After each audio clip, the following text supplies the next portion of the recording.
first question is, if the city council was to pass an ordinance demanding or guaranteeing community benefits agreements with all major land development deals, would you support that or push for that or sign that if it came to you? Question two is, what is Detroit's role with participating in 287G programs? Immigrants have played a fundamental role in helping develop Southwest Detroit, and it has a lot to do with crime too, because if people are scared to talk to cops, because they're going to get deported, they're not going to call you, and they're going to be victimized, and they're going to be victims. It's a bad system. Just recently they were at a local school harassing parents, ICE. So that's a major issue. And the next question is, the last question is, what are you doing to make community development? I understand you're a business guy, you're doing a great job bringing development here, but what about the residents? We want access to all of Detroit's #1 property, which is our land resources.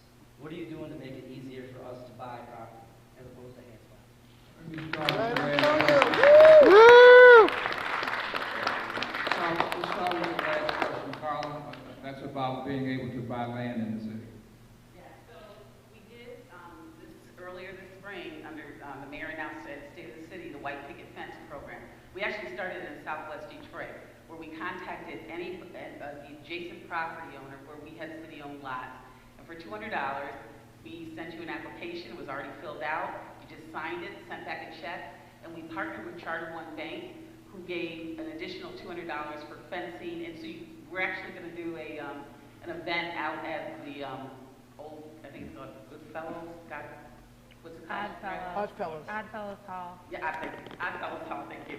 To talk about what we did. And so that was giving the neighbors, the current residents that had a property adjacent to them that was city-owned, that had perhaps tried for years to buy it. Some had built pools on it, fenced it in, and we just quickly gave them title to that property.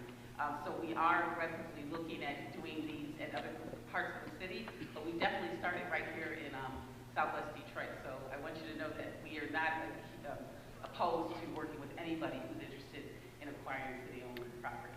The process for putting them on city-owned property is a really long and complicated process generally as well. Are you guys doing anything to make that easier? No, we cut through that. We kind of streamlined our process internally, working with our law department. George, if you would answer the question on economic development and community benefits. Agreements with all development projects. Large development projects, not all. Well, one thing I want to say, I would go back to the issue of the bridge. And because we are aggressively working already, we don't know what the benefits will be, but we are aggressively negotiating that with the Michigan, not only MDOT, Michigan Department of Transportation, but also our Michigan Economic Development Corporation.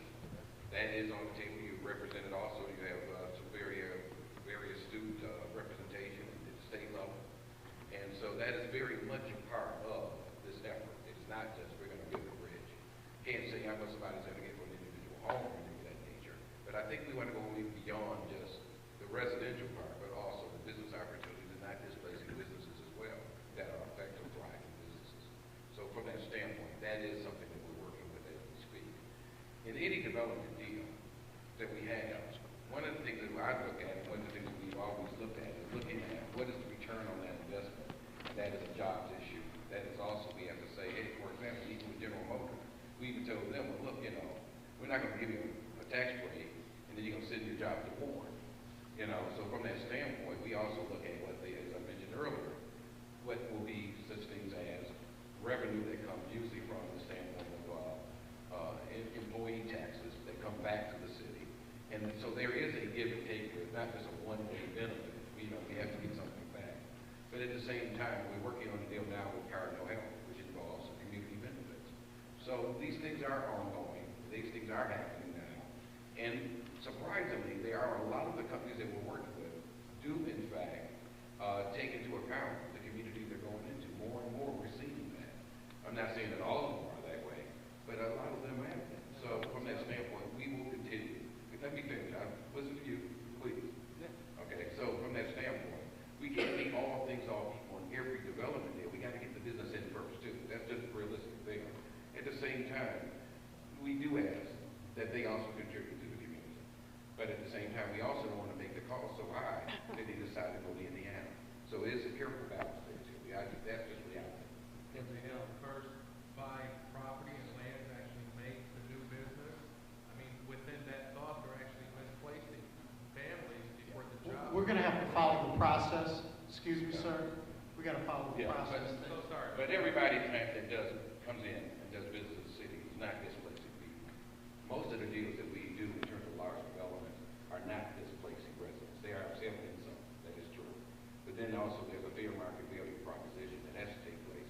One thing you have to remember, the city of Detroit, the state of Michigan now, the eminent domain laws prohibit somebody to come in and underpay somebody for property. I mean, the eminent domain is not like it was when we built the Detroit Dam traffic plan. Believe me, you can't do that anymore.